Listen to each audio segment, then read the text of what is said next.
بسم اللہ الرحمن الرحیم، الصلاۃ والسلام علیکہ یا سیدی یا رسول اللہ، الصلاۃ والسلام علیکہ یا سیدی یا حبیب اللہ وعلی آلہ وصحبہ یا خاتم النبیین۔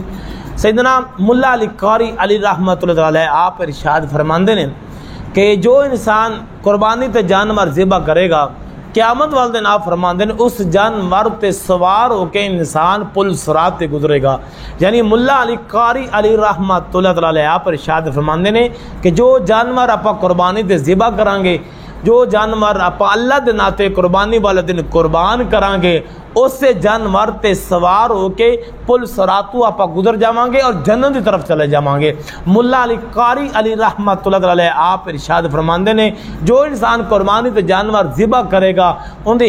ہر آزاد دے بدلے، ہر اس دے بدلے اللہ تعالیٰ انسان نو جانور ذبح کرن والے نو اللہ تعالیٰ ان دے بھی سارے اذان جہنم تو آزاد فرما دے گا۔ یعنی ملا علی قاری علی رحمۃ اللہ ارشاد فرماندے نے کہ جتنے جانور دے اعضاء ہون گے اتنے ہی اعضاء قربانی کرن والے دے اللہ تعالیٰ جہنم تو آزاد فرما دے گا۔ یعنی ملا علی قاری علی رحمۃ اللہ علیہ آپ ارشاد فرماندے نے قربانی دے جانور ذبح کرن والا قیامت والے دن یعنی اس جانور تے سوار ہو کے پل صراط تے گزرے گا اور ان دے ہر اعضاء دے بدلے، ہر اس دے بدلے اللہ تعالیٰ اس دے سارے اعضاء جہنم تو آزاد فرما دے گا۔ اللہ تعالیٰ عمل کرن دی توفیق عطا فرمائے۔